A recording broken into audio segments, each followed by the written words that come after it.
Vocês convidaram aqui o Lucas Kohler, que é um produtor de peixe, então ele trabalha com a parte de piscicultura já tem mais de 10 anos. Ele também atua na parte de consultoria, em criações de viveiro escavado. E gostaria de agradecer, Lucas, pela disponibilidade. A gente sabe que não é fácil trazer o produtor do campo para vir para dentro da universidade e trazer as informações que acontecem realmente ali na prática, tá? Então, Lucas, mais uma vez obrigado e fique bem à vontade para trazer as informações que você planejou para a gente. Bom dia, pessoal.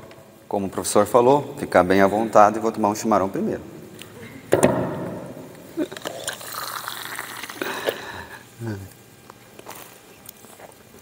Quem já me conhece ali no canal Amo Criar Tilápia, né, vão ver eu sempre com uma cuia na mão. Né. Hoje vou estar com a cuia na mão também, o microfone, mas é porque eu estou nervoso, tá, gente? Como falou, sou um produtor aí. Mas vamos falar sobre o surgimento do canal. Né. A gente criou esse canal por um motivo. Qual que seria o motivo? A gente teve muitos desafios como produtor. Então, quando surgia um problema, existia muita teoria e pouca prática. Então, se vocês verem ali no canal, está escrito lá, com menos teoria, mais prática, igual a resultados. O que isso significa?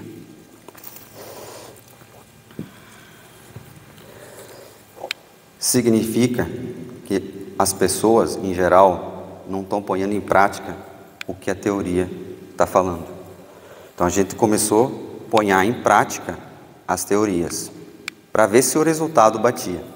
Muitas teorias não estão batendo na prática em viveiros escavados. Então surgiu o canal Amo Criar Tilápia, porque a gente ama criar tilápia, a gente quer produzir tilápia, o produtor quer fazer tudo certinho, mas com teorias que dê o resultado que deve ser feito com a prática. Né? Então no canal aqui tem protocolos de doenças, consultoria, bactérias um pouquinho, que a gente usa bactérias, biometrias, que a gente conseguiu alcançar, resultados, a consultoria presencial. Né? Então, nosso lema é isso aqui, ensinando a produzir tilápia em 7 meses. É possível em tanque escavado? É. Tá? Não foi nos nossos laboratórios, né? Tenho 6 laboratórios lá, 6 tanques, e sim em outras propriedades que conseguiram o mesmo resultado, praticamente, passou 7 meses e alguns dias, conseguindo produzir, tá? Fazendo os manejos que a gente vai mostrar agora para vocês. Só que antes de começar a mostrar o manejo, eu tenho que dizer algo para vocês. Eu não estou aqui para dizer que é certo ou errado, não estou aqui para julgar, falar alguma coisa, né? Estou aqui apenas para mostrar protocolos que estão dando certo na criação de tilápias em viveiros escavados.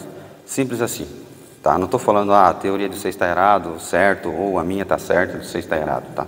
Eu só estou aqui para mostrar para vocês que mais de 100 propriedades aplicam esses protocolos e têm os mesmos resultados ou similares, vamos falar assim.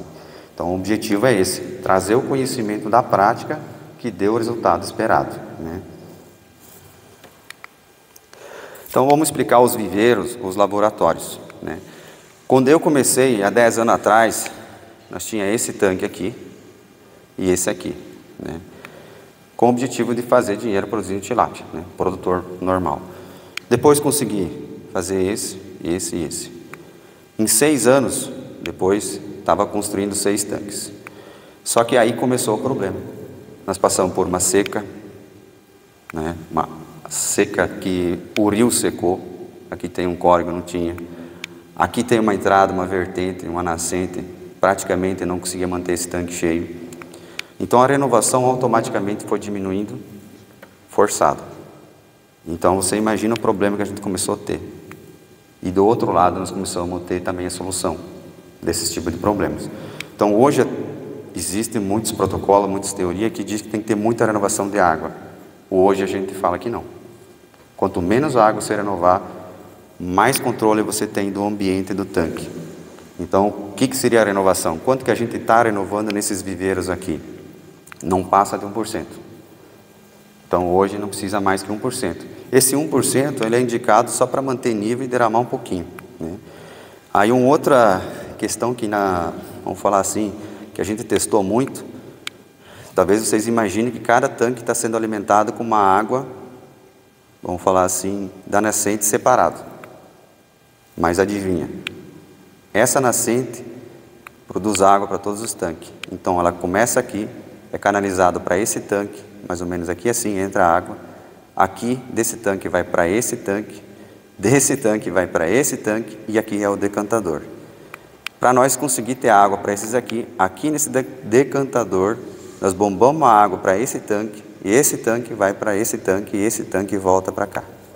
É um sistema de recirculação. Então, vocês já ouviram falar do sistema RAS, então eu peguei esse objetivo, transformei em híbrido, que é possível fazer isso.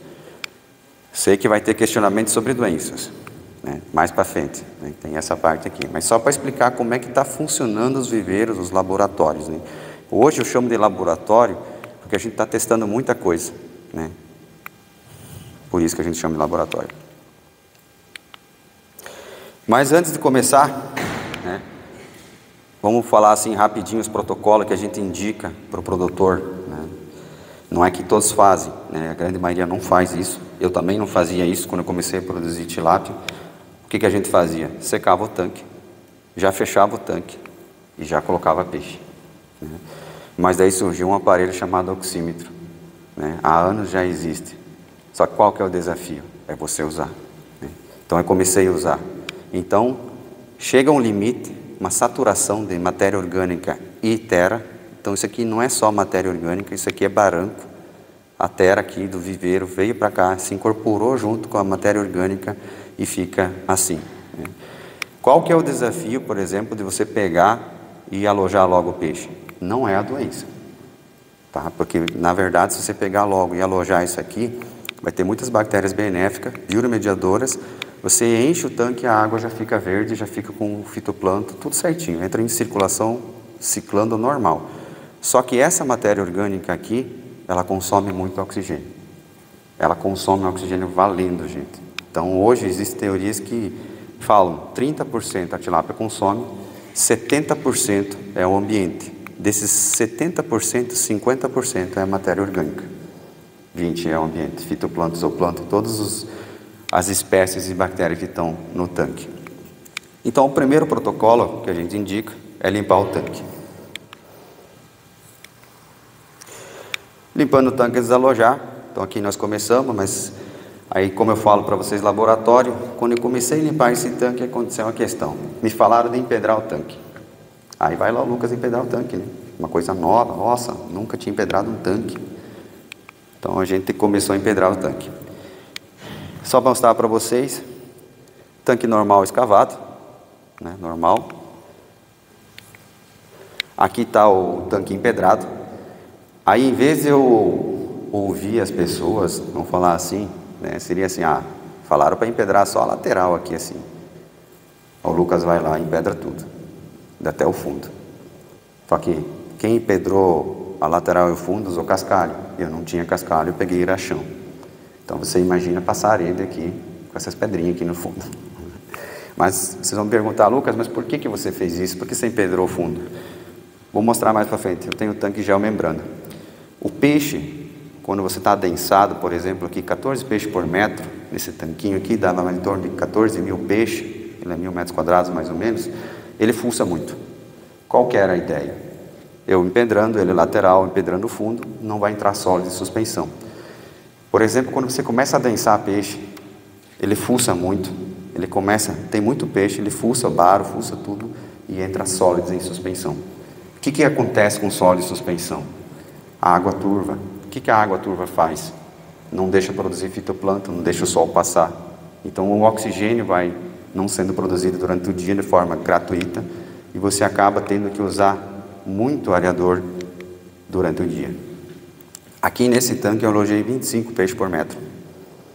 Só que não podia desligar um areador no final do ciclo, com sol ou sem sol, né? Então tem muito sólido de suspensão quando você adensa peixe em tanque escavado, né? Dá esse tipo de problema. Aí vou reformar outro tanque, limpando outro tanque. Não estou desistindo ainda da ideia, sempre existem outras ideias, outras soluções. O que eu fiz? Põe geomembrana? Não. Eu apenas nesse tanque aqui passei lona essa aqui é a lona de aviário, né, as cortinas que a gente chama, no barranco. Por que eu fiz isso? Porque um belo dia estava sentado e o pessoal acha que é o vento e a água que come o barranco. Ajuda. Mas quem realmente fuça o barranco é a tilápia, principalmente no inverno. Porque no inverno, né, depois mais frente a gente vai comentar, não se trata peixe, só que o peixe tem fome, a tilápia tem muita fome no inverno. Se você ir no inverno, 2 horas da tarde, olhar o barranco, você vai ver elas fuçando, né? Então, aparentemente, nesse tanque aqui está dando certo. Mas é o primeiro lote dele, não finalizamos o lote dele ainda. Aí vem, né, meu primeiro tanque de geomembrana, são 1.500 metros quadrados, então você imagina o valor que eu gastei. Na época eu gastei em torno de R$25 mil para fazer esse laboratório em grande escala, né, com esse objetivo. Qual que era a ideia? Bioflocos, né, ou algo parecido, politrófico, tudo que você imaginar. E fui cego à teoria. Então, se você lembra lá no começo eu falava, teoria mais prática igual ao resultado. Não deu o resultado que esperava. Aí a gente fica triste. Mas tudo que não dá certo na nossa vida é para mostrar algo que dá certo. Se vocês observarem esse tanque aqui, ó, eu recém tinha entregado o lote. Não tem matéria orgânica. Aqui as bactérias bioremediadoras funcionam. Então, se elas funcionam aqui, por que elas não funcionam em tanque escavado normal? Pare e pense, analise. Por que não está funcionando em tanque escavado se aqui eu tinha uma densidade de 20 peixes por metro? Eu estava um monte de ração por dia. A única diferença desse tanque para um outro tanque escavado era a geomembrana. Então eu fiquei muitos dias pensando e analisando, né?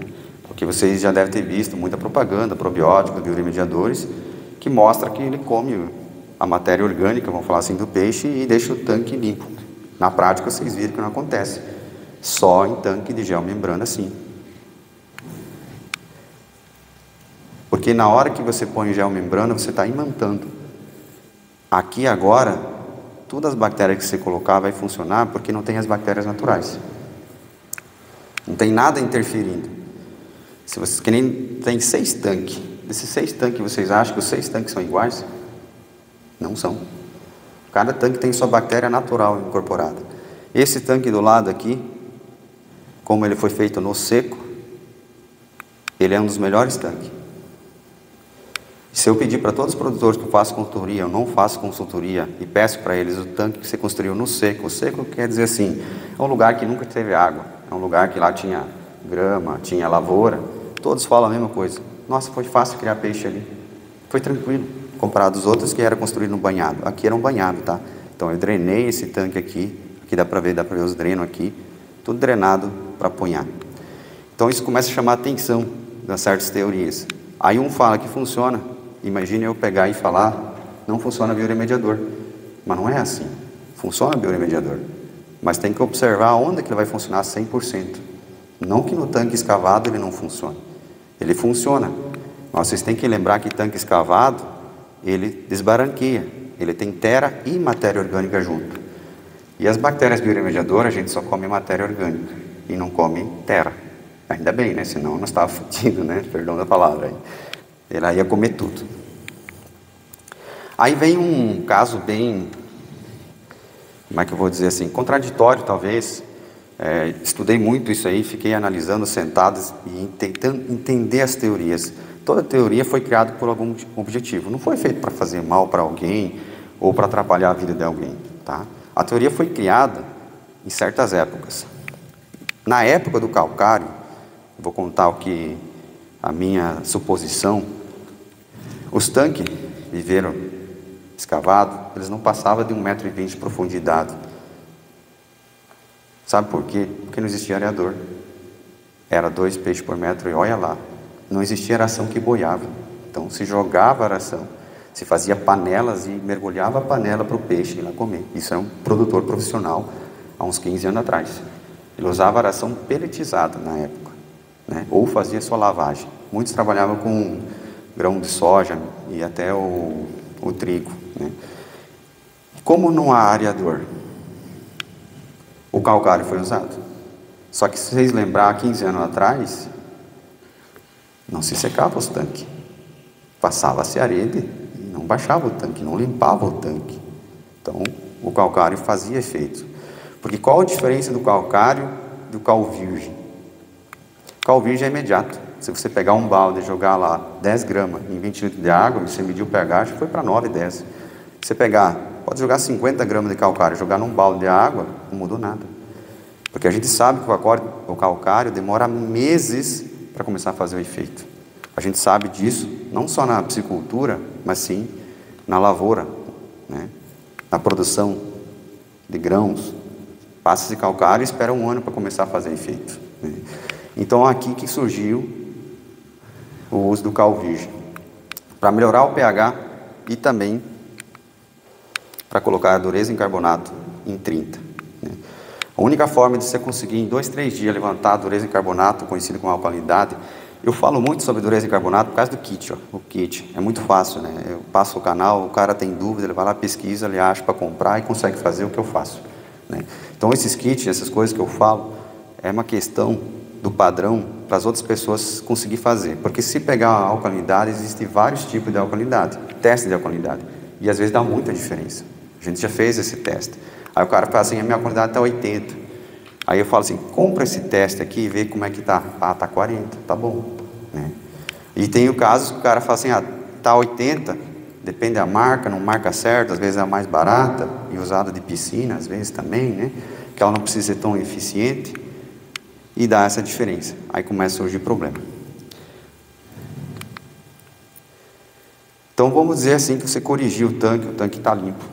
É o protocolo normal, o tanque está limpo, certinho, você encheu ele de água, você corrigiu a dureza em carbonato, né, até 20, ou a alcalinidade até 20.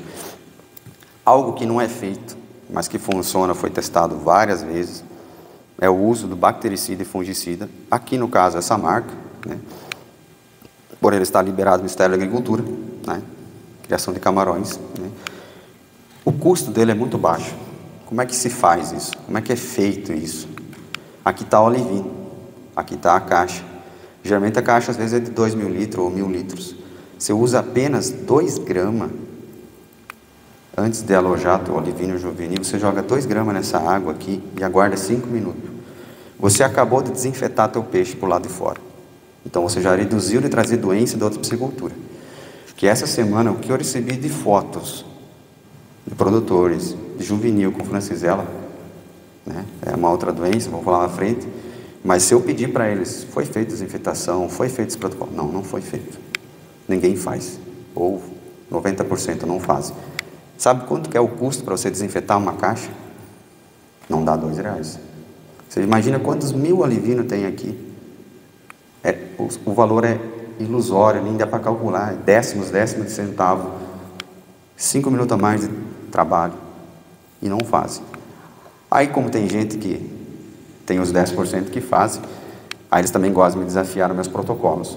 Nesse inverno, com temperatura de 18 graus, fizeram transferência de juvenil com 10 gramas. Temperatura de água, 18 graus, gente. Isso é suicídio, no meio do inverno, não agora na saída do inverno. Ele usou esse protocolo, fez a desinfetação, usou esse protocolo aqui, ó, aplicou 10 gramas por metro quadrado de cal virgem pela manhã, 20 gramas por metro quadrado de sal comum pela tarde, 3 dias seguidos, e adivinha o que ele mandou para mim? Lucas, eu não acredito que não deu problema, né? Então a gente bate muito, isso aqui é um santo remédio hoje, que eu posso falar para vocês na prática, ele ajuda muito na prevenção, né? Existe a palavra de Tony Robbins, né? Antecipação é poder, reação é fraqueza. Se a gente já sabe que se mexer num peixe, temperaturas baixas ou agora na saída do inverno, vai dar problema, por que você não faz uma coisa para resolver esse problema? Por que você não antecipa? Por que você não cria protocolos que possam impedir isso, né? Então a gente criou esses protocolos. Um videozinho aí para vocês, para tomar um chimarrão.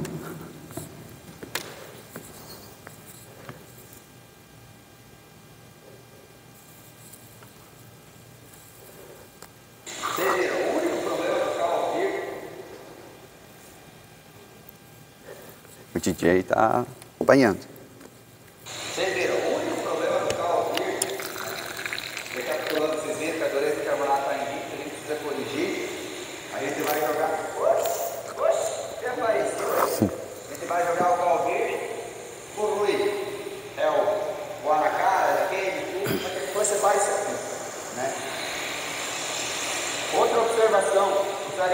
talvez não precisa todos ligados, mas a grande maioria ligada, né? Por que a gente tem que fazer isso? Para incorporar dentro. E aqui a gente vai aproveitar, ó, agora em torno de 11h30 da manhã, a gente vai aproveitar aqui. Saiu o sol, a temperatura ambiente está mais quente que a temperatura do tanque. O tanque estava em 17 graus e a temperatura ambiente está 20 e poucos graus, para nós acabar incorporando mais calor nesse tanque junto com a alcalinidade. Até a próxima. Vocês viram? E outra vantagem, que acabei esquecendo de usar cal virgem comparado com calcário. Vocês devem saber a dosagem indicada de calcário por hectare. Deve estar batendo aqui 1, 2 toneladas. Qual que é a indicação, Pedro? Eu acho que é do 1.500. Tá, 1.500. Cal virgem é 10 gramas por metro quadrado, seria o quê? 100 kg por hectare. 3 aplicações são 300 kg. Né? Você está falando que não é para usar mais calcário? Não. Estou falando se você quer analisar a água e corrigir ela rapidamente, se o tempo é curto, cal virgem vai resolver. Só que tem esses detalhes que eu mostrei no vídeo. Você tem que ligar areador, você tem que misturar bem, vamos falar assim antes que enrosca aqui. Por quê?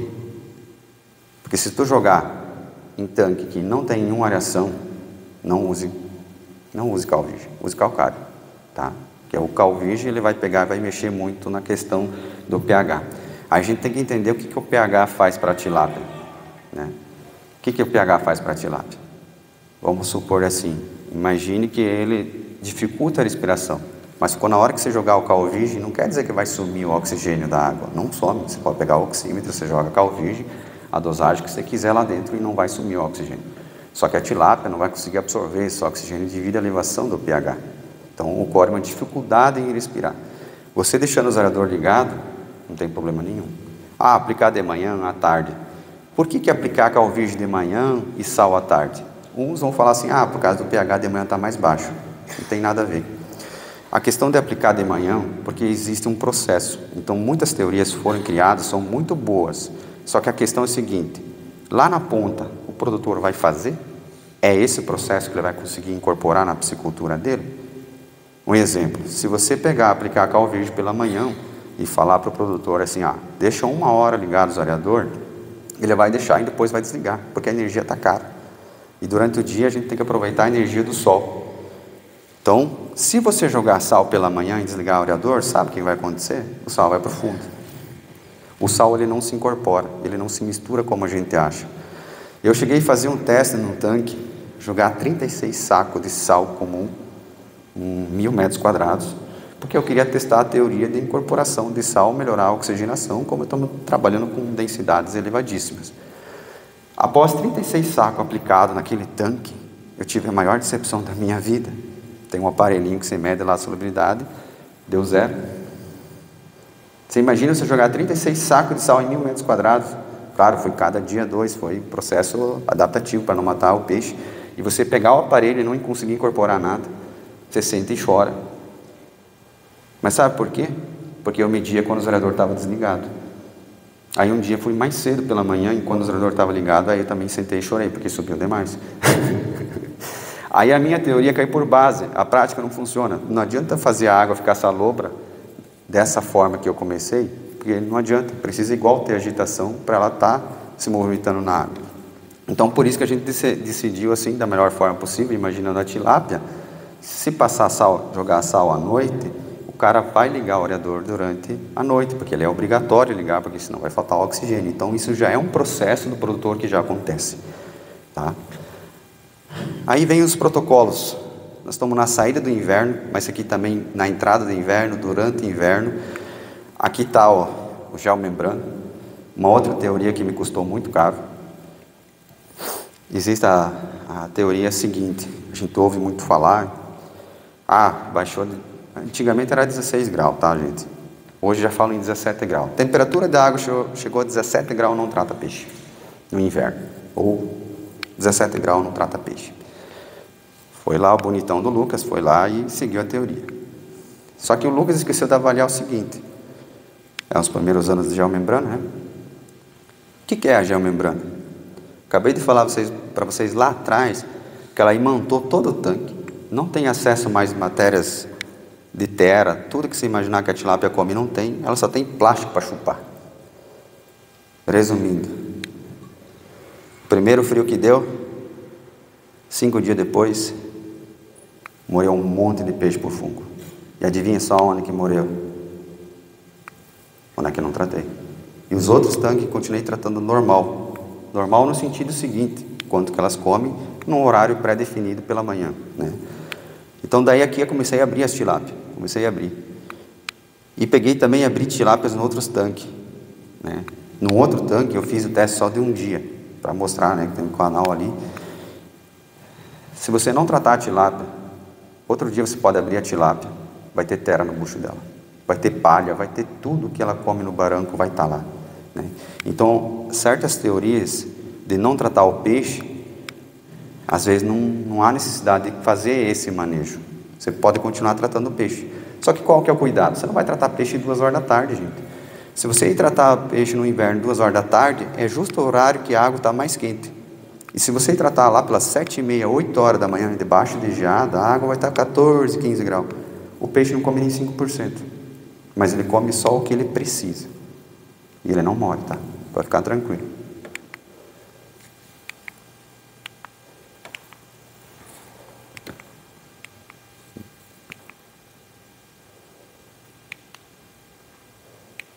DJ. Opa. Aqui é um problema sério. A gente vai entrar voltando sobre pH, dureza em carbonato.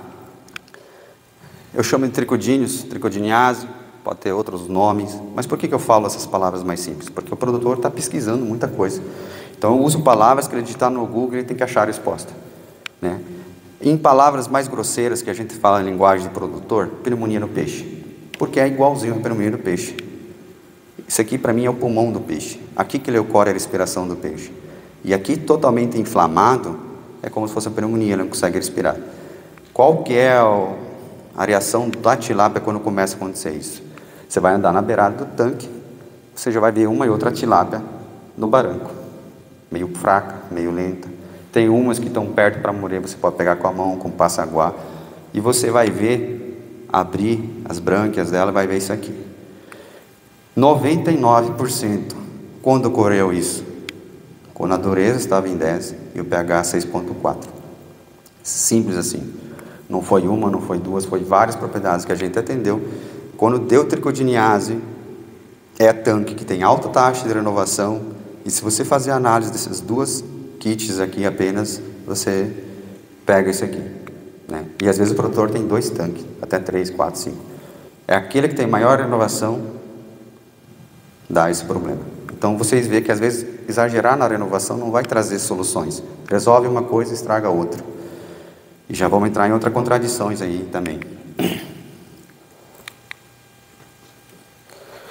Como é que corrigir isso aqui? Se for apenas tricodiniase, que nesse peixe era apenas tricodiniase, né, a pneumonia do peixe, você vai elevar a dureza e o pH, eu fui bem modesto aqui, 7,4, mas provavelmente vai chegar a uns 8,4. Fazendo a aplicação de cal virgem e sal, 10 gramas de novo por metro quadrado, até chegar a esse patamar aqui, ou maior. Em questão de 5 dias, você vai pegar essas mesmas brânquias aqui, vão estar vermelhadas, porque o cal virgem faz esse efeito. O cal virgem é como se fosse um sabão, ele lava o peixe, ele limpa essa infecção totalmente, ele acaba se desinfetando, né? Então veja o benefício que o cal virgem e sal começa a fazer na piscicultura em tanques escavados.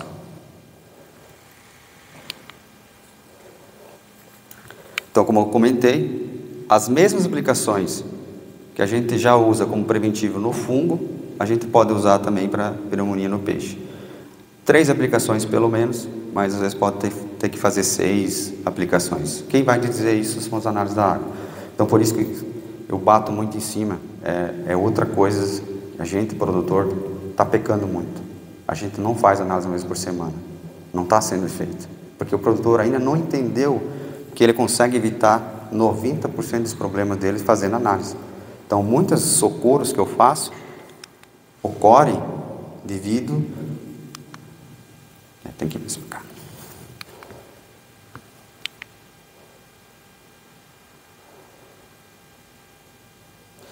Devido a ele não ter esse cuidado, né, de depois que aconteceu o problema, depois que ele tem um prejuízo enorme, daí ele fala, eu relaxei. Depois. Né? Então, veja como é que pode ser resolvido esses problemas. Aí você fala assim, Lucas, é assim mesmo? É assim mesmo, tá, gente? Se você manter isso aqui com cal virgem, você não tem esse problema. Não tem mesmo. Vai ter outros, mas não esse. Então, tem que sempre lembrar, na aplicação de cal virgem e sal, ligar os areadores, misturar bem. Então, são detalhes que fazem muita diferença, né? O cal virgem também, cheguei numa propriedade, essa que teve esse problema, o cara simplesmente pegou, fez isso aqui com cal.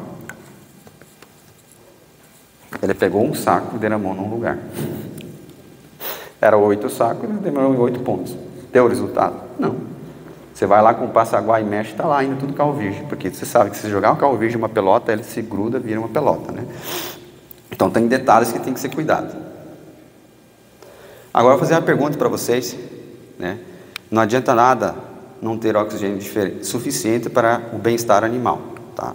Qual dos oxímetros é o melhor? O da esquerda ou da direita? Quem acha que é da esquerda, levanta a mão esquerda aí. Vamos participar um pouquinho, vamos. Quem acha que é da direita, levanta a mão direita.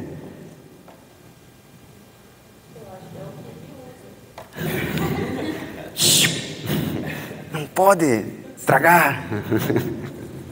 Exatamente, essa aqui era para ser uma pequena pegadinha. Isso aqui é o maior desafio nas propriedades. Tem muito produtor que tem lá o oxímetro. Não, ele até punhou a bateria dentro. Eu falo para vocês, ele até fez esse trabalho. Ele foi lá, mediu, nossa, está funcionando. Mas só foi até ali. Então esse aqui já é bem usado, esse aqui é o meu oxímetro, é velho já, mas funciona, né? Então veja a temperatura de água, a gente consegue, eu já peguei 11, esse ano acho que chegou a 11,5 a mínima, né? Então existem teorias que falam assim, a tilápia morre com 10, não é bem assim, é o tempo de permanência em 10, né? Porque eu tenho lá um outro laboratório que se põe a foto, que é a caixa de água, lá chegou a bater 9 graus. Só que ela esquenta rápido durante o dia. E chega o final do dia está em 16, né? Então a gente quebra os paradigmas. Então esse é o maior desafio hoje. A gente faz a análise a medição de oxigênio e temperatura, a gente chega a fazer 3 vezes por dia. De manhã, antes do meio-dia e finalzinho da tarde. Então tudo que a gente pega e fala é porque a gente conseguiu registrar falhas de manejo, falhas de práticas, né? Agora vem uma coisa meio polêmica também. Amônio ou nitrito mata peixe? Vocês acham que mata peixe? Levanta a mão. Eu gostei dos participantes. Isso aí, não existe certo e errado, gente. Está participando. Se eu falar que não, vocês vão me bater? Não. Vocês sabem quem mata o peixe? Nossa, tem que... Eita. Falhas técnicas. Tu consegue voltar o slide? Opa. Tá bom. Amônio e nitrito não mata peixe. Lucas, como é que você sabe disso na prática?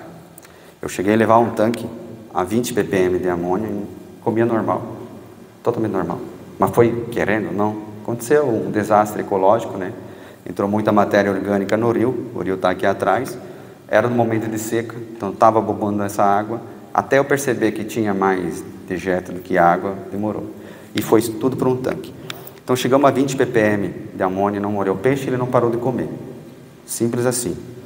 Se vocês pesquisarem na internet, vai ter muitos artigos, já tem artigos utilizando a água de esgoto, testaram e também não matou o peixe, né? Só que existe um porém. O que a gente tem que fazer para não matar o peixe? Deixar o areador ligado. Então agora eu vou te mostrar o que a gente ensina na prática quando tem problema de amônio e nitrito. Isso aí.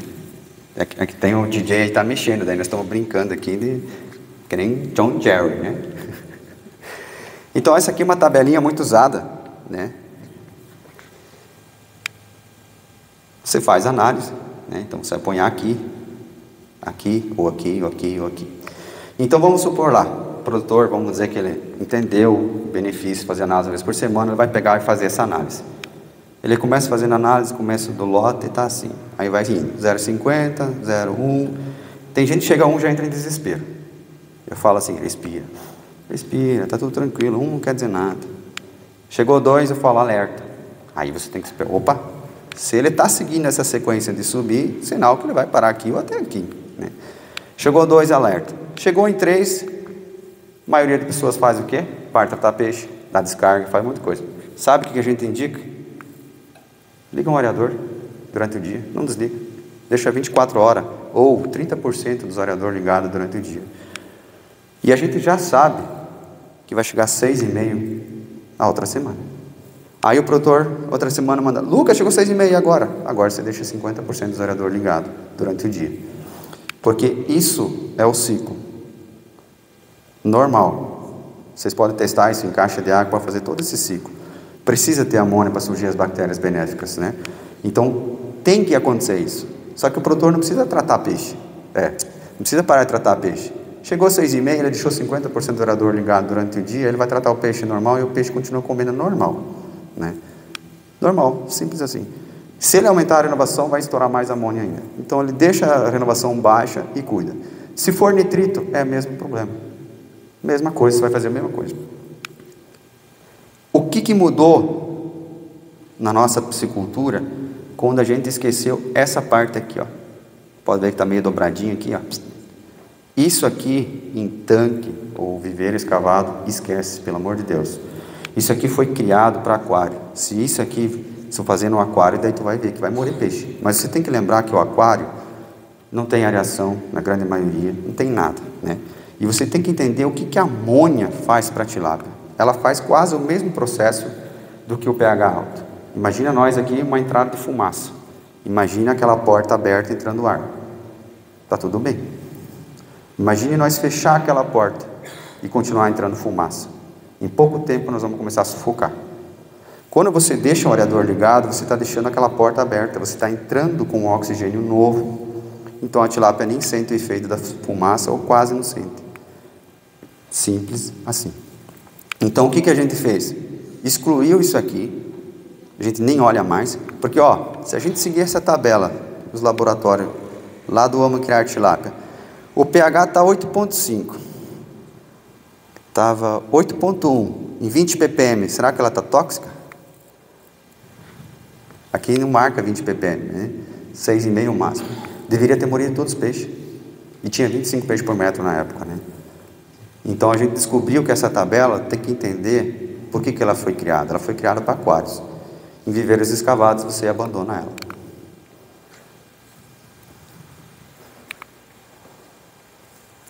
Passa. Então, quem mata os peixes somos nós, desligando os aeradores quando a amônia estiver alta ou nitrito. Simples assim, se a amônia está alta, você deixa os aeradores ligados, você continua a tratar os peixes, vocês vão ver que eles vão continuar comendo normal. Qual é o que vai inibir realmente o consumo de trato, realmente, que você vai perceber, você lá na ponta tratando as tilápias, é o seguinte, também consegui testar isso, tudo sem querer, tá gente, nada foi proposital. Eu cheguei a um tanque, produzi 8 ppm de nitrito, então a gente teve que comprar um kit especial, um importado para medir realmente o nitrito. Quando chegou a 5 ppm, começou-se a restrição de trato, começou a restrição. Ele ainda comia 80%. E cada vez que ia subindo o nitrito, ia diminuindo. Chegou a 8 ppm, ele parou de comer. Aí eu ganhei medo, né? Aí eu comecei a tomar atitude, porque chegou ao limite da tilápia, né? Imagina começar a morrer a tilápia lá, aí eu ia ter matado a tilápia pelo nitrito. Mas como ela para de comer, a gente sabe que o nitrito vai baixar com o tempo. Então ela mesma se autorregula, né? Então por isso que se o produtor deixar o areador ligado, deixar uma incorporação de oxigênio quando tiver algum desafio de amônia e nitrito, ele não vai perder peixe. Ele pode até parar de tratar o peixe, pode diminuir o consumo de ração, mas ele não perde. Eu já peguei muitos casos de matar peixe durante o dia. É esse fato aqui. Por exemplo, o produtor não faz análise de amônia, a amônia está em 3,5, 6,5, é um dia ensolarado e ele deixa o aerador desligado. Outro dia de manhã está começando a aparecer peixe morto, eles fazem análise e falam, a amônia matou peixe. Não. Se você pegar o histórico, ele deixou desligado os areadores. Agora vem outra polêmica, né? Quantas vezes por dia tratar os peixes? tilápias no caso. Aí vários estudos, estava na Aquashow, São Paulo, eu chorei, tá? O cara falou 15 minutos tratar o peixe, tanque e rede. Eu chorei, porque a minha teoria é controversa aí, né? Mas está tudo bem, deixa eles testar, eu testei aqui também. Se eu falar para vocês que a gente trata uma vez por dia peixe, a tilápia, vocês ficam bravos comigo também? Só um pouquinho? Aí você vai falar assim, não dá conversão, Lucas, você deve ter umas tábuas, não deve ter tilápia, né?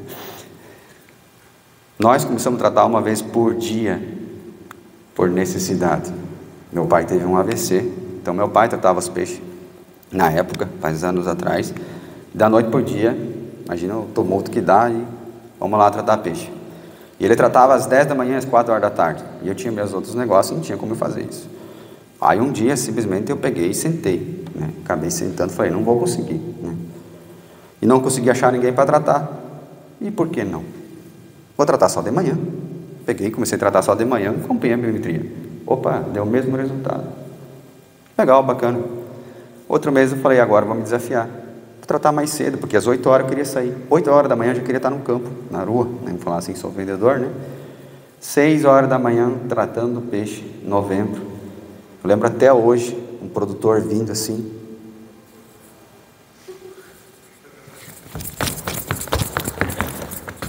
Lucas, você tá louco? O que você está fazendo?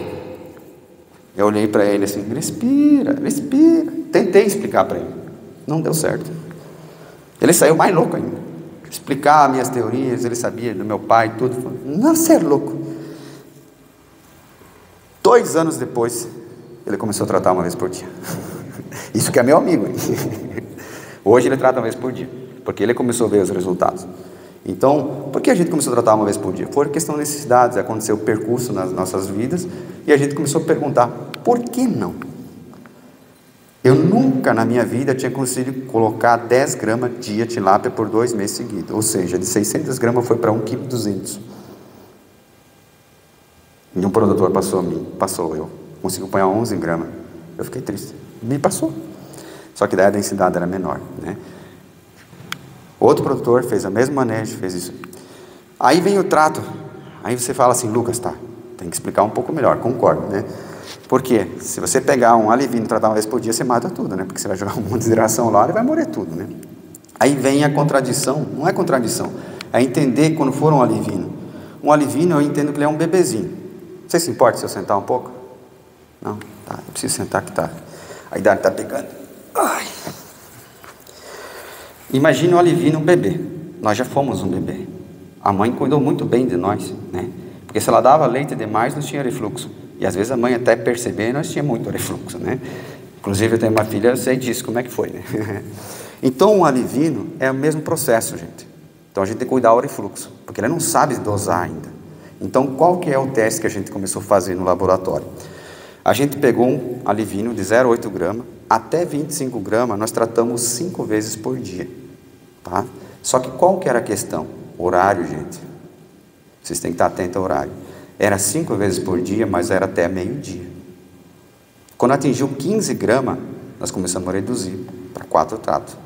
O limite já era 11 horas da manhã.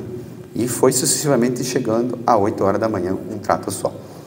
Então, de 25 gramas até final do lote, um trato por dia. Vocês acham que o produtor fica contente ou triste com esse manejo? Meio-dia ele está lá dormindo até 4 horas da tarde, vai lá medir oxigênio se ele quiser, né? Aí você fala assim, Lucas, é loucura, você só testou com você. Não. Um produtor integrado também desafiou os técnicos na época, fez o mesmo processo. Ele recebeu um juvenil de 25 gramas, só que eu falei, faz período de adaptação, porque o juvenil já veio com vários tratos. Então você vai ter que adaptar ele 5, 6 dias e vai fazendo o processo. Adivinha, ele ficou em 3º lugar na cooperativa.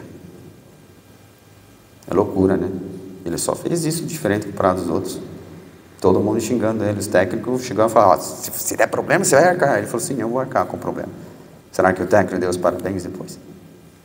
Então a gente está aqui para desafiar, a gente está aqui para mostrar que tem formas de fazer diferente que dão resultados bons e com menos trabalho, tá? Esse é o objetivo do canal. Ixi, oi?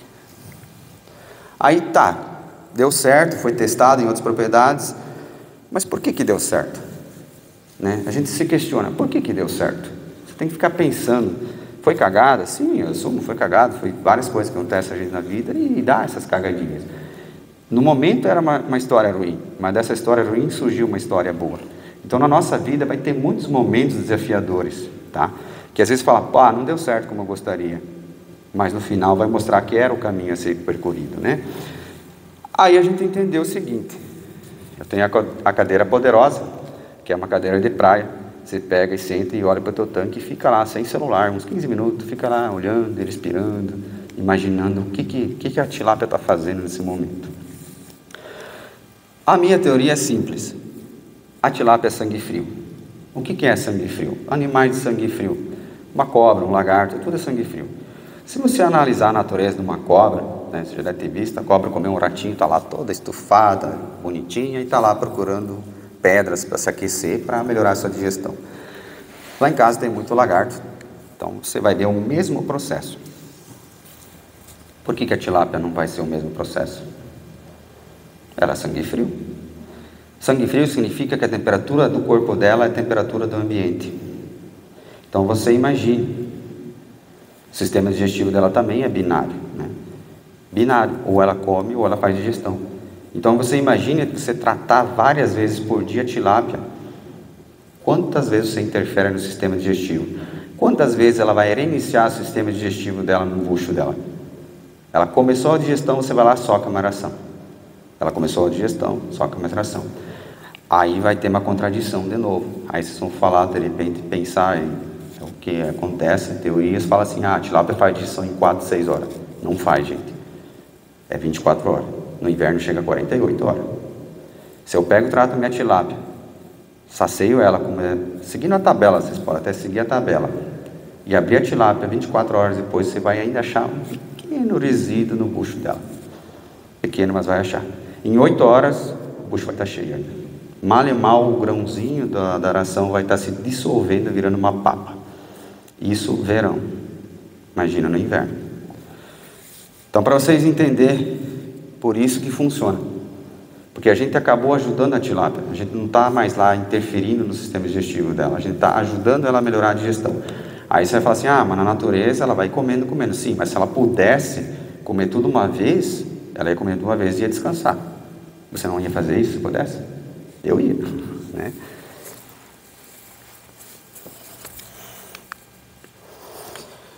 Aí mesmo você fazendo tudo certinho, vai surgir os vermes, né? Vermes, endoparasitas, ectoparasitas, surgem mesmo você fazendo tudo certinho, né? Que nem naquele tanque empedrado, sabe o que aconteceu? Sanguessuga valendo. Nunca tive problema de sanguessuga. E adivinha, todos que empedraram o tanque, mesmo processo. Então a gente acaba mexendo no ambiente e a gente cria novos problemas ou desafios para ser corrigidos, né? E agora, o que mais a gente, vamos dizer, causa prejuízo nessa época do ano é a tal da Francisella, né? Entrada e saída do inverno, né? Então ali, se você falar assim, Lucas, tem cura, tem vacina, o que você fala sobre isso? Eu falo que tem técnicas, tem manejos, tem que ter uma conciliação junto com a aração. Eu testei uma aração da empresa Aragif, a mais cara, G20. O custo do quilo dela, para vocês terem uma ideia, é R$3,60. Por que ela é cara? Cara, modo de falar valor. Mas ela tem aditivos da Adicéio, né? Uma empresa, se não me engano, francesa, não vou saber. Mas eu tive a oportunidade de conversar com o representante, com a aração e tudo. E falei, vamos testar. Tá, eu não ganho nada deles, tá? Pode ficar tranquilo, só vou falar o que eu fiz o teste. Eu confiei neles. Confiei na Adicéio, por exemplo, nos aditivos, porque ele falou que todo o ácido orgânico que eles testaram da forma bem simples. Esse ácido, vou resumir assim para vocês, testado, mata a Francisella, diminui a incidência de Francisella no peixe, controla Streptococcus, sim. Mas em vidro também fizeram o teste. E as bactérias benéficas da tilápia? Também afeta, não afeta? Faz, mata as boas? Não mata, mata. Então fizeram uma pesquisa simples, teoria mais prática igual resultados. Então só apanharam produtos que realmente fazem efeito, mas que não prejudicam o sistema digestivo da tilápia. Então depois surgiu muitos ácidos, que é posto na ração, mas acaba dando mais azia na tilápia, né? Piora a digestão do que melhora, porque não foi testado, entende? Sabe que o brasileiro quer copiar tudo, né? Rápido, né? E mais barato, né? Daí você fala assim, produto importado. Então a gente testou e nós não tínhamos Brahma francisella. Ah, mas é só lá em casa, vamos falar assim, só lá na piscicultura. E o vizinho que me chama? E os vizinhos que me chamam? E os proprietários que mandam foto para mim, né? Alternativas naturais, não vou aprofundar nesse contexto prebiótico, probióticos, mas eu estou trabalhando em cima de bactérias ativas, seria a tal da sopa, é um mix de bactérias. Resumir bem rapidão aqui, o prebiótico, em palavras bem grosseiras, ele vai preparar o ambiente para surgir bactérias naturais, porque prebióticos são bactérias mortas. O probiótico é semente, então imagine que é uma semente, você vai jogar um monte de semente para acabar surgindo as bactérias. A bactéria ativa, imagine assim, é como se fosse a bactéria antes de ir para o combate, ela passar pelo exército, ter o treinamento uniformizado, a arma, e vai falar assim, você vai lutar no deserto, você vai lutar no Iraque, vai lutar lá na Antártida, está preparado. O probiótico você joga assim meio pelado, você tem que acordar, você tem que ver, onde que eu estou, eu estou depende do probiótico que você usar, seria para o deserto e está na Antártica e vice-versa. A bactéria ativa, a gente trabalha ela, a gente ensina ela e a gente já fala para ela qual é o ambiente que ela vai estar. Esse é o segredo das bactérias ativas. O final que todo mundo queremos, né, é isso aqui. Não bem isso aqui, tá? Porque isso aqui me dá um desespero. Era um ano de crise, peixe com 1,350 kg, 1,4 kg de média, então tinha um peixe de 1,8 kg. É coisa mais linda de ver, mas não de criar, tá? Porque não dá lucro, né? Só que dá desafio e a gente aprende muito com isso. Entregar tendo lucro, sendo economicamente sustentável. A parte sustentável, a gente bate do começo, meio e fim. O que eu entendo de ser sustentável, né? Sustentável, por exemplo, é você produzir com uma conversão melhor, gastar menos matérias, né? Sustentável em usar menos água, né? Sustentável usar ou não usar antibiótico. Por exemplo, eu não uso antibiótico há mais de 4 anos na piscicultura, não preciso usar, não tenho caso de Streptococcus francisella, né? Então existe esse caminho sem antibiótico, só que ainda assim, o meu maior desafio é os vermes. Os vermes, infelizmente, estamos na parte química ainda, né? Temos que achar produtos naturais que controlam os vermes. Então, para fechar o ciclo sustentável. E, além de amar produzir tilápia, mas adoro saborear a tilápia de várias formas. Quem nunca comeu churrasco de postas de tilápia, sugiro experimentar, muito boa. Aquele gostinho de churrasco, ou a própria tilápia inteira. Esse aqui foi um prato de lançamento lá em Ouro Verde do Oeste, aqui pertinho. Então eles vão ter a festa nacional da tilápia no tacho. Nós fomos lá na abertura, lá oficial, muito bom, saboroso. É meio, não tão atraente, vamos falar assim, não é aquele filezinho bonitinho, tem espinho, mas eu falo para vocês, o sabor é outro.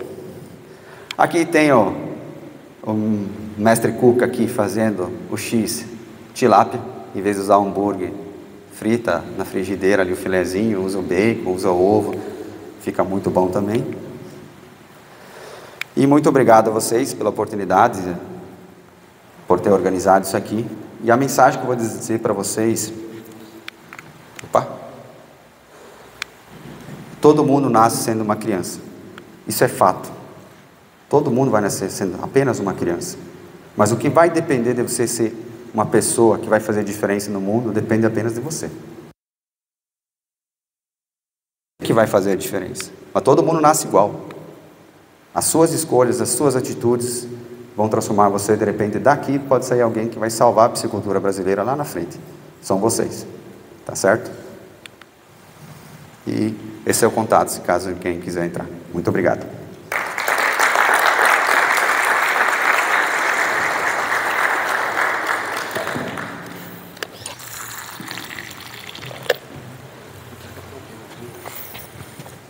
Ah.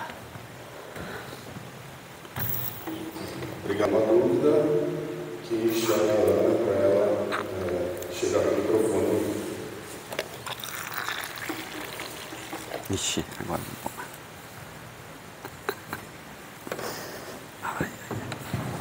Bom dia, Lucas. Obrigada pela palestra. Eu queria que você desmistificasse um pouco mais a questão do cal hidratado na parte da manhã e não durante outra parte do dia. Eu achei muito interessante você colocar os hábitos do produtor como aliado, né? Você não querer impor para ele uma... Que normalmente a gente chegar, tem que fazer assim. E o cara não faz, a gente vira as costas e vida que segue, né? Ah, não tem jeito, eles são muito cabeça dura. Mas eu achei legal você usar isso como estratégia. E também a questão, acho que a quantidade é muito importante por conta da elevação do pH, né? Que é perigoso também, tem alguns produtores que relatam, né? Que por conta disso perdeu os peixes. Tem história assim, né? E tem gente que fala que não pode ser outro horário, tem que ser de manhã por conta do pH. Então eu queria saber mais sobre isso. Obrigado pela pergunta aí. Tá, muitos relatos às vezes acontece de correr mortalidade de cal virgem, gente, é porque o cara jogou 200 gramas por metro quadrado. Se tu pedir quanto saco ele jogou, é que assim, o produtor quando ele começa a fazer a conta, ele faz isso é muito pouco. Tem noção? 100 kg por hectare, isso é muito pouco. Aí ele começa a jogar mais, tá? Então, muitos relatos que a gente pega, se a gente pegar, analisar a história, pedir, ó, como é que você fez, quantos saquinhos você jogou, vai estar extrapolado, né? Eu peguei um produtor, e até a sorte dele, e a nossa sorte, ele jogou 100 gramas por metro quadrado. Porque eu pedi em sacos quanto que ele jogou, né? Daí eu fiz a conta, falei, mas você é louco? Daí ele olhou assim, assustado, mas por quê? Você jogou 100 gramas, não 10 gramas. Entende? Esse 100 e 10 é uma diferença desgraçada. Então, por isso que eu acabo falando por hectare, eu falo por cada 1.000 metros, porque o produtor, meu tanque é 5.000 metros, é 1 hectare, ele acaba aceitando que é só 100 kg por hectare, né? Porque o calcário é 1,5 toneladas, vou jogar só isso, não vai nem fazer cócega, né? E o produtor não faz análise de pH, essas coisas, né? Então, você orienta ele e fala assim, esse aqui é muito pouco, vou jogar mais, vai ser melhor, né? Então, é isso que a gente acontece. Então, o produtor fez um teste para mim. No caso dele, ele fez 2 aplicações de 100 gramas por dia e não morreu nenhum peixe. Eu queria pegar aquela água e fazer sabão, né? Porque tá louco. Então, não há mortalidade de se usar a dosagem correta. Tem produtor que joga 40 gramas por metro quadrado, não tem problema também. Só que existe essa diferença. Está ligado ao aerador, não está ligado ao aerador, é um tanque que tem aerador, é um tanque que não tem aerador. Que nem no começo eu recebia muita pergunta de criadores, assim, mais particular. Ah, Lucas, eu tenho um tanque aqui e quero jogar cal virgem. Falei, não joga, você não tem aerador. Entende? Esse cuidado tem que ter. Se você realmente pegar um tanque que não tem nenhuma areação, você jogar ali 30, 40 gramas por metro quadrado, o pH vai ficar tão elevado e realmente vai ocorrer a mortalidade da tilápia, né? A questão só, corrigir, não é cal hidratado, é cal virgem. Né? Não que não possa ser usado cal hidratado, mas preferencialmente cal virgem. Ele funciona melhor no combate, por exemplo, de fungo e outras doenças, tricodíneos. Ele dá um efeito mais agressivo na água, ele dá aquela queimada, tá? Acho que seria isso, né?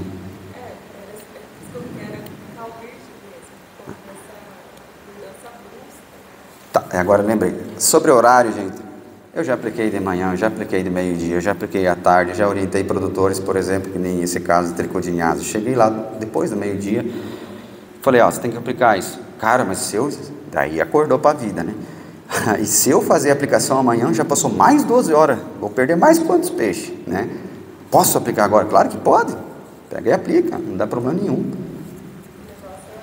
É que assim, ó, se você pegar um kit de pH, você vai lá, pega o kit de pH, vai de manhã lá e mede. Você joga o cal, mede logo depois. Ótimo. Você vai lá de tarde e faz o mesmo processo, vai dar os mesmos valores. Na hora que você jogar essa dosagem de cal virgem, vai acontecer a mesma variação. Simples assim. A outra detalhe, quem faz alteração de pH, gente, é o fitoplâncton. Então, às vezes vai ter tanque que o pH, por exemplo, nesse caso que eu mostrei para vocês, estava 6,4 à tarde. De manhã vai estar 6,4, 5, não sei, não está medindo. Mas provavelmente, como não tem fitoplâncton, ele vai se manter nisso aí, né? Porque ele não tinha oxigênio. A sorte do produtor é que ele deixou um olhador ligado. Porque nós fomos lá e não tem oxigênio. Você imagina desligando, ia matar peixe durante o dia. Então ocorre muita mortalidade, muita entrada de doença por manejos durante o dia não feito. Porque o produtor, que nem eu falei, está o oxímetro, no caso dele também, estava na caixa o oxímetro. Ele tinha um oxímetro na propriedade. Então esse é um dos nossos maiores desafios, né? E sobre os processos, é interessante que nem vocês vão ter muita teoria, é muito bacana isso. Eu aprendi muito com vocês, são artigos que eu li na internet, tive a paciência, a vontade, mas é assim que a gente aprende. Só que a primeira coisa que entra em contradição, o processo. Então uma dica, uma sugestão para vocês têm que pensar no processo do produtor. E lembre-se, a vida de vocês, quando vocês têm que mudar alguma coisa na vida de vocês, como é difícil. Então imagina um produtor, você chegar lá e mudar. Ele vai mudar, que nem no caso ali, quando entrar uma doença, aí sim, ele aceita trabalhar até meia-noite, ele vai fazer. Você fala assim, ó, tem que aplicar cal virgem meia-noite, ele vai fazer, porque ele está tendo prejuízo. Mas se ele não está tendo prejuízo, ele não vai fazer. Então a gente tem que se adaptar ao processo natural que já é e o que a gente conseguir incorporar nesse processo. Nesse mesmo produtor, ele pediu assim, tá, vou aplicar a cal agora, posso jogar sal também? Eu falei, sim, pode, não tem problema nenhum, entendeu? Não vai fazer mal. Acho que seria isso. Muito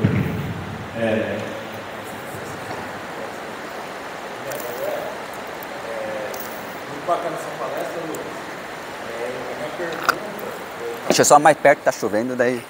Eu acabei perdendo o começo da palestra e eu queria entender, assim, tem muitos produtores que têm problemas com off-flavor, né, gosto de barro no Boa peixe. pergunta. Eu já vi nas cooperativas, eles recomendam você não tratar, você abaixa um pouco a água, faz a renovação, liga a aeração, mas eu já vi gente falando que se você não tratar a tilápia, ela vai filtrar igual, então é a mesma coisa que nada. Como que você trata esse problema do off-flavor? Não vou conseguir entrar. Não.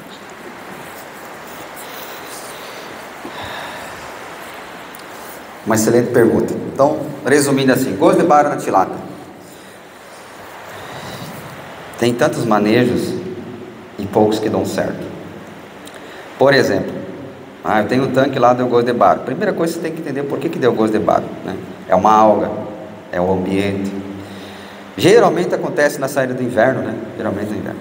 Depende do caso, se a pessoa não estiver atenta, só para lembrar para vocês, se a amônia estiver em 20 ppm, vai dar a mesma coisa, vai dar gosto de barro, tá? Eu experimentei aquele filé, não consegui, tá? Eu fritei ele na frigideira, já não tinha como comer, isso só com amônia 20 ppm. Aí entra a questão que nem você falou, a tilápia filtra tudo. Aí vocês vão lembrar das bactérias ativas que eu comentei. Eu trabalho com bactérias ativas, que é a sopa, um mix de bactérias. Tudo que você jogar na água, a tilápia vai filtrar. Coisa boa, coisa ruim. Dá gosto de barro, porque ela está filtrando alga. Como você vai combater essa alga? Ou vamos fazer a pergunta seguinte, como essa alga entrou no seu tanque?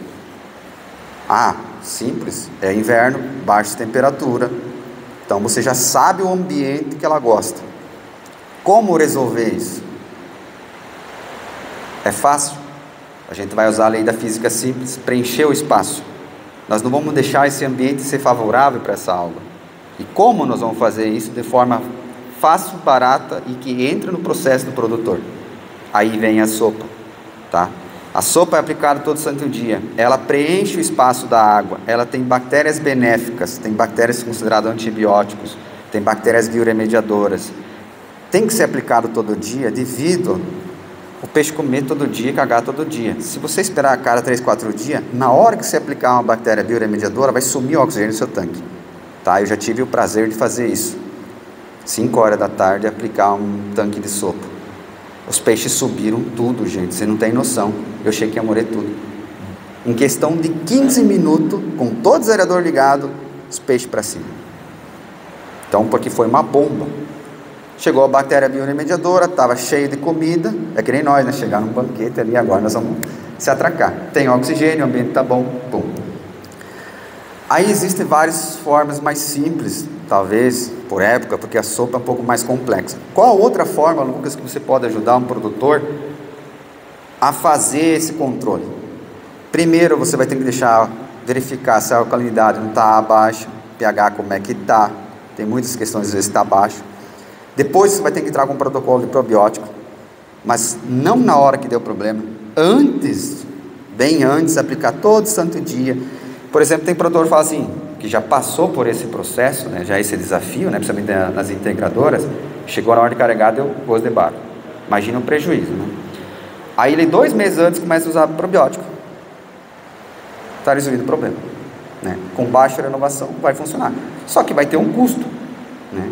Então o custo do probiótico vai ser mais caro que uma bactéria ativa, mas vai resolver o problema, né? Então para você, por exemplo, eu carrego peixe nos laboratórios em diferente época do ano, não tem gosto de baro, né? Quem tem muito problema de gosto de baro? Santa Catarina, muitos têm problema de baro, mas pede se eles usam probiótico, pede se eles cuidam da qualidade da água. Aqui chega ali, deu gosto de baro. Teve um produtor que fez o teste, seguinte, vou renovar essa água, mas ele pegou um rio, sem mentira, ele tinha acesso a um rio, isso é um tanque de 6.000 metros quadrados e tinha uma manilha de 40 entrando no rio, água limpa. Você acha que saiu o gosto de barro? O desespero do produtor foi grande. 3 semanas entrando na água do rio, a água já estava clara e tinha gosto de barro, né? A forma mais simples e natural de fazer é o uso de probiótico. Acho que seria essa a questão. Então você resolve, só que você precisa tempo. Vocês têm que lembrar, tudo que é natural demora e precisa ser. Tem que lembrar do Tony Robbins. Antecipação é poder, reação é fraqueza. Se você já sabe que nessa época do ano você vai entregar o peixe, tem propício de ter gosto de baro, você compra probiótico antes e começa a aplicar. Você está fazendo alguma coisa diferente. O problema é que a maioria das pessoas, os produtores, faz todo ano a mesma coisa e depois fica reclamando. Esse é o desafio de vocês, que talvez vão se tornar técnicos ou que vão entrar nessa área. Esse é o desafio de vocês. Vocês vão ter que estudar mais gestão de pessoas do que vocês acham, porque vocês têm que entrar no processo da pessoa. Você vai ter que aplicar o OCP que eu falo. O que fazer, como fazer e por que fazer isso. O produtor ou qualquer outra pessoa, se você quer convencer ela, você tem que ter palavras tão simples e fáceis que uma criança de 4 anos vai entender. Mas só que ao mesmo tempo uma criança de 4 anos é capaz de fazer o processo. Então se você pedir uma coisa que uma criança de 4 anos não é capaz de fazer, dificilmente o produtor vai fazer, porque é muito complexo. Para você é simples, mas para ele é uma coisa totalmente nova, ele não vai fazer. Aí vai entrar em contradição. Às vezes você tem uma coisa muito benéfica para a piscicultura, né? Só que você não conseguir entrar no processo produtor, não funciona. Todo mundo quer coisa fácil e rápida, né? Então, que no caso de gosto de baro, coisa rápida e fácil, probiótico, vai gastar depende do tamanho, vai gastar bastante, mas vai resolver o problema, certo?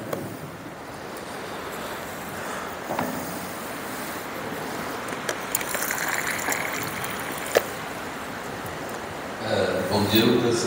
Parabéns aí pela tua apresentação. Eu acho que é por aí mesmo, né? A observação e o raciocínio sentado na beira do tanque e tomando chimarrão faz surgir coisas interessantes. E eu vejo que vocês falam que está 10 anos trabalhando e você viu essas mudanças que a gente teve muito grande, né? Eu pensava atrás no modelo Imater, por exemplo, 2 peixes por metro, e hoje você criando, né, 15, 20 peixes por metro. É uma mudança bastante grande, né?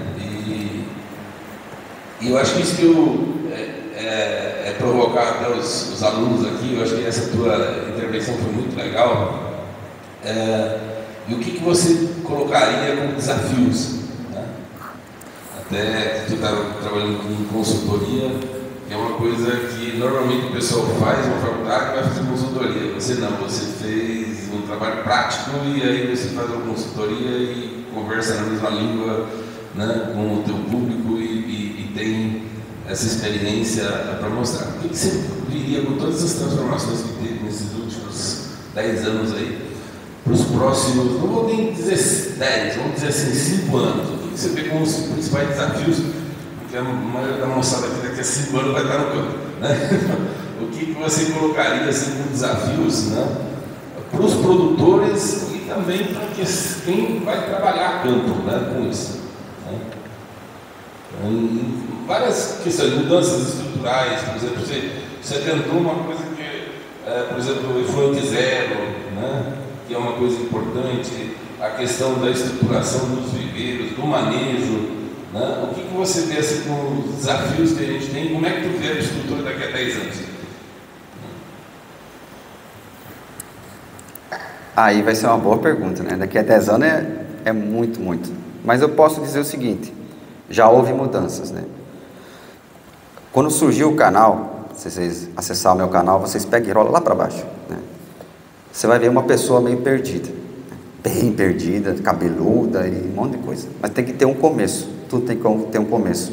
Então esse protocolo de cal e sal, graças a eu fazer publicações, insistir, hoje as integradoras estão fazendo. Então a gente conseguiu mudança, né? Então tem muita mudança que vai acontecer, mas demora tempo, né? Desafios cada vez vão aumentar, porque eu entendo o seguinte, a grande maioria, eu não sei para onde que fica o sul, mas vamos supor que o sul fica para cá. Todo mundo bate para cá. Eu vou dar um exemplo clássico.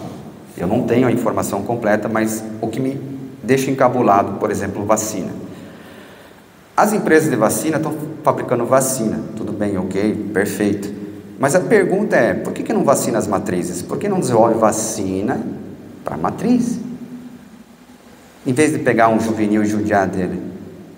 Se você pegar outros animais, todas as vacinas às vezes é feita na matriz. Porque vai passar isso para o filhote, vamos falar assim. Por que o peixe não está sendo feito, desenvolvido nessa questão? O que vocês acham? Não posso falar nada, mas posso fazer um movimento.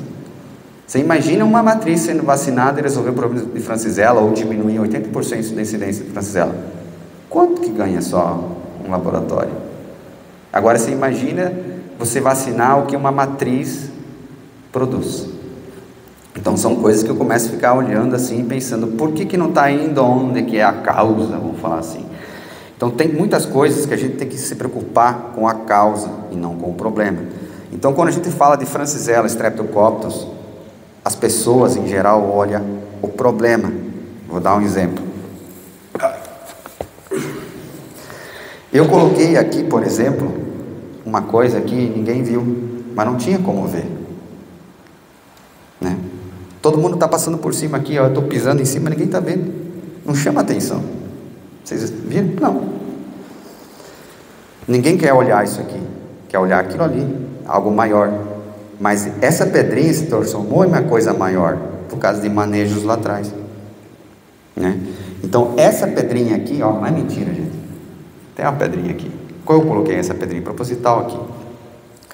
Então o que eu comecei a fazer? Olhar para as pedrinhas e não para as pedras. Então por isso que esses protocolos que surgiu foi justamente para impedir pedras grandes, impedir esses desafios.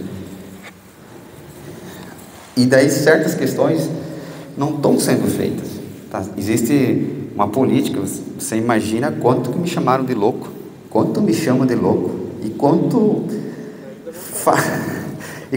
falam, vamos falar assim. Mas por quê?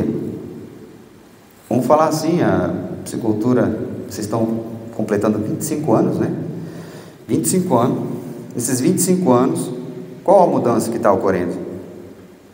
Está se adaptando? Como é que está? Não está se repetindo muitas coisas? Eu vou fazer uma pequena sugestão, tá? Não leva para o lado pessoal. Eu li muito artigo de faculdade, não só essa e outras. A coisa que mais me deixava assim, perdão, dava puto. Você olhava a referência, 1990. Pô, nós estamos em 2020, na época era 2020, o cara pegando a referência em 1990. Isso é preguiça de fazer algo diferente, novo. A gente já sabe que em 1990 deu certo, não precisa repetir isso em 2020. Então, vamos falar assim, perdão da palavra, os alunos estão meio preguiçosos nessa parte. É muito fácil. Gente, eu li muitos artigos, muitos artigos. Bíblias, eu podia pegar daqueles artigos e começar a fazer uma teoria bem louca, mas não ia estar condizente com a prática, né? Então, às vezes, o que está acontecendo, existe muita discussão em teoria e pouca prática. Que nem vocês podem me chamar de louco, vocês podem falar assim, isso aqui é baboseira. Tudo bem, é uma opinião, uma sugestão.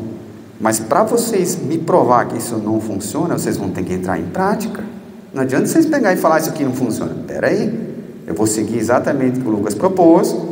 Se não der o resultado, aí podem mandar mensagem, podem publicar o negócio. E tem que me corrigir, porque não vai estar dando certo, né?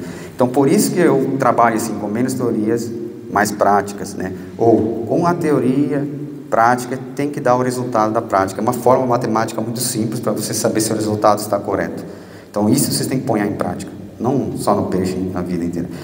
Eu vejo mudanças, por exemplo, eu cheguei a pôr 25 peixes por metro, mas hoje estou trabalhando com 14, 10, estou testando a densidade, porque eu estou preocupado com o produtor, porque ele lá na ponta tem que ganhar dinheiro. Então existe uma loucuragem de 10 peixes por metro. Numa propriedade, o cara falou assim, fala baixinho, 2 tanques, um assim, outro ali. Eu só não calculei quantos peixes por metro tinha, mas um tinha 7 peixes por metro. O outro ele fez o juvenil, tinha 250 mil em 6 mil metros quadrados. Quanto que vai dar isso? Calcula aí. Vamos, preguiça. Meu Deus do céu. Os caras não querem ajudar. Resumindo, adivinha onde que tinha problema? 250 mil, tá? E um problema sério.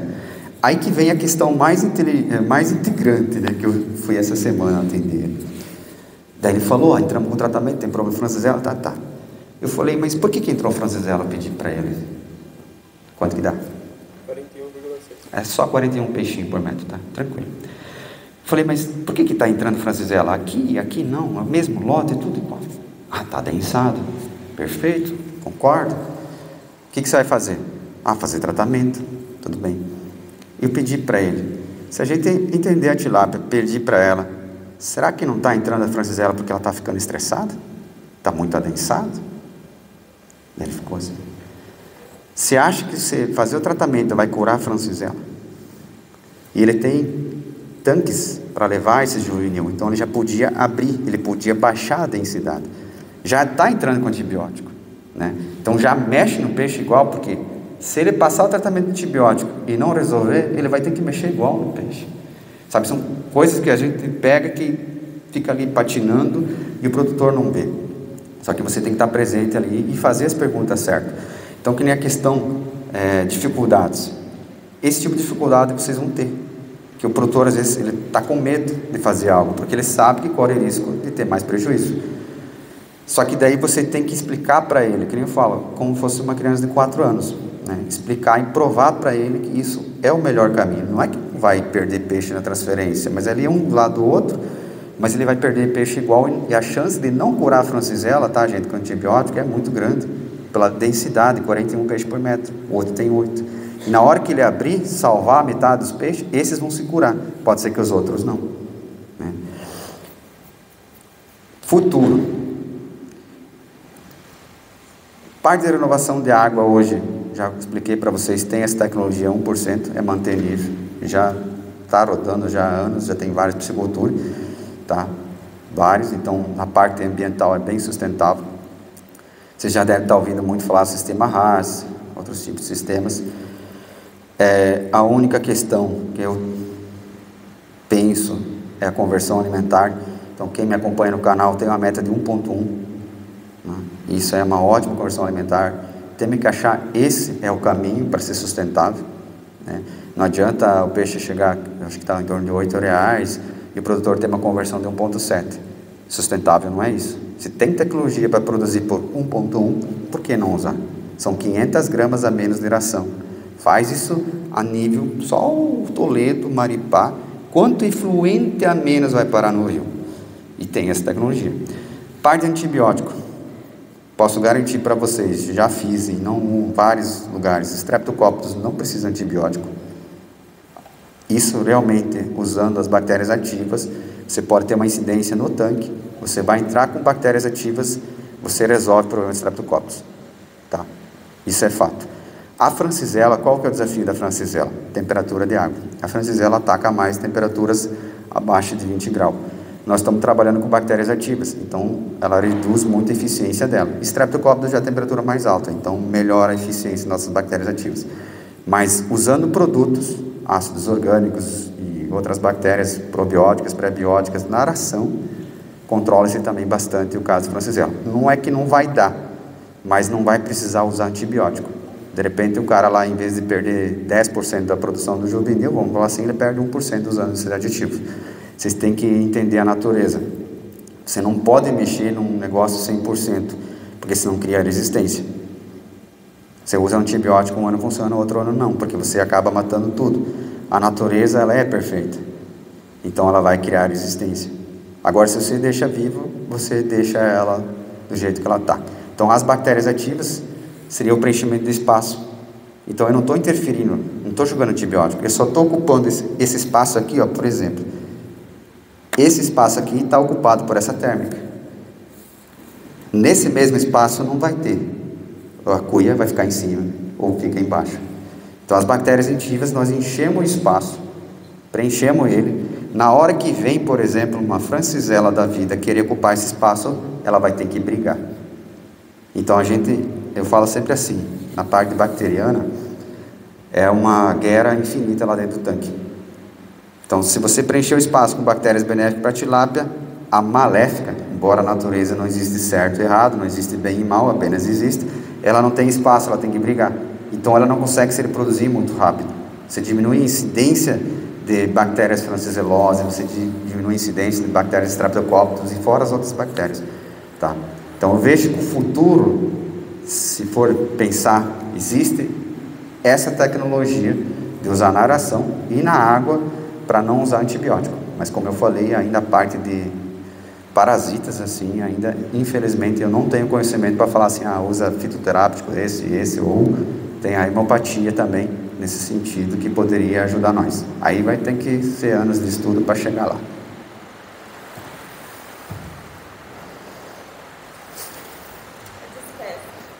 Bom, pessoal, devido ao adiantado da hora, então a gente vai, quem tiver mais dúvidas, né, pode enviar as dúvidas por e-mail. Não, vem aqui conversar depois. Para o Lucas. Então, Lucas, gostaria também de a comissão organizadora quer entregar uma lembrança em forma de agradecimento pela sua vinda aqui e pela sua palestra. Vamos chegar perto. Ele é fotógrafo oficial? Aham.